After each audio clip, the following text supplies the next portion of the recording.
Warahmatullahi wabarakatuh. Selamat pagi anak-anak. Kita bertemu lagi dalam pagi ini. Semoga kalian semua dalam keadaan sehat ya. Pada pagi hari ini kita akan belajar mengenai faktor-faktor yang mempengaruhi laju reaksi. Coba perhatikan baik-baik ya video berikut ini. Di situ ada orang yang minum tablet secara langsung dan di sebelahnya ada tablet yang mau dihaluskan. Bagaimana cara kalian ketika meminum obat? Terus di bawahnya ada kayu yang masih besar, daun besar dibakar dan di sebelahnya juga pembakaran kayu, tapi kayunya sudah dipotong kecil-kecil. Apa sih yang membedakan dari pembakaran kayu dua-duanya itu? Ya, dari dua fenomena itu kita akan belajar tentang faktor-faktor yang mempengaruhi laju reaksi. Diharapkan setelah kalian belajar ini, kalian dapat mencapai tujuan pembelajaran, yaitu mendeskripsikan faktor-faktor yang mempengaruhi laju reaksi, dan yang kedua, melaksanakan percobaan mengenai faktor-faktor yang mempengaruhi laju reaksi. Sebetulnya apa sih laju reaksi itu? Coba dilihat baik-baik. Di situ ada pagar yang dari besi tapi sudah berkarat. Terus yang sebelahnya ada petasan yang meledak. Apa yang membedakan antara dua gambar itu?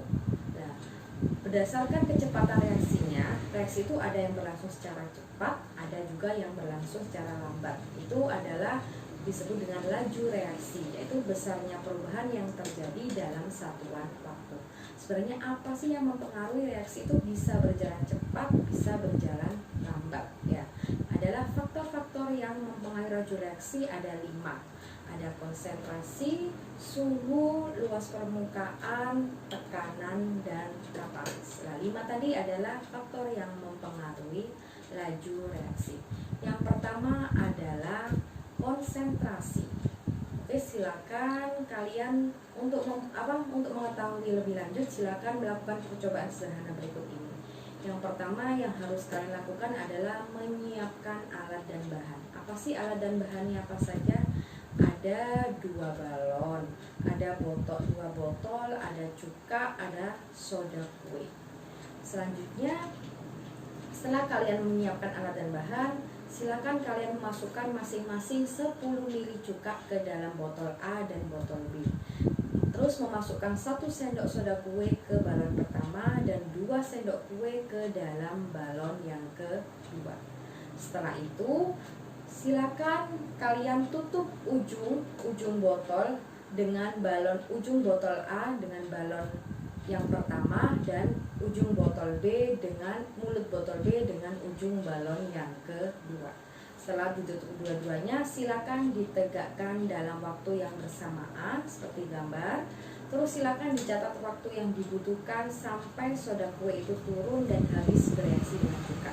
Silakan diamati perubahan yang terjadi. Itu adalah percobaan mengenai faktor laju reaksi tentang konsentrasi. Bagaimana hasilnya? Nah, untuk itu jika konsentrasi itu semakin besar, maka semakin banyak ion yang bertumbukan, sehingga kemungkinan berikatannya semakin besar dan laju reaksinya semakin cepat. Jadi, semakin tinggi konsentrasinya, semakin tinggi tumbukan efektifnya, maka laju reaksinya akan semakin cepat. Itu adalah faktor konsentrasi terhadap laju reaksi. Yang kedua adalah suhu. Nah, kalian bisa melakukan percobaan berikut ini. Menyiapkan alat dan bahan, ada 2 balon, 2 botol kosong, sama kayak tadi. Yang membedakan adalah ada air panas, ada air dingin, dan juga serbuk tablet penyegar panas dalam. Dimasukkan masing-masing 10 ml air panas botol A, 10 ml air dingin ke dalam botol B. Dimasukkan masing-masing 1 tablet ke dalam 2 balon. Terus ditutup mulut botol A dengan ujung balon kayak tadi, ditegakkan. Terus dicatat waktu yang dibutuhkan agar tablet itu turun ke dalam botol dan diamati perubahan yang terjadi. Bagaimana hasilnya?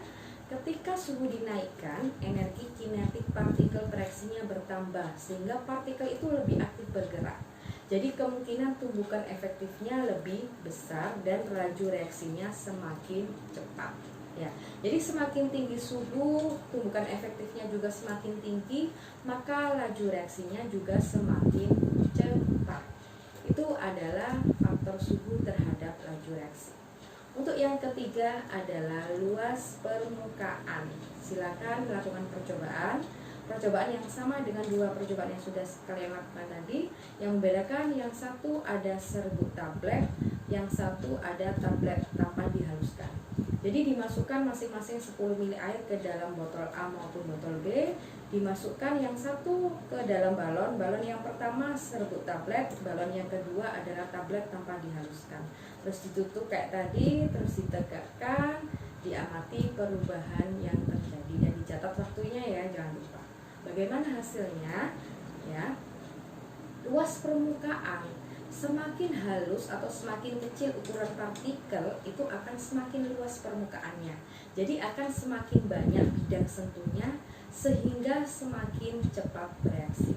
Dengan kata lain, semakin luas permukaan suatu zat maka akan semakin tinggi tumbukan efektif, juga akan mempercepat laju reaksi. Demikian 3 faktor yang mempengaruhi laju reaksi pada pertemuan kali ini.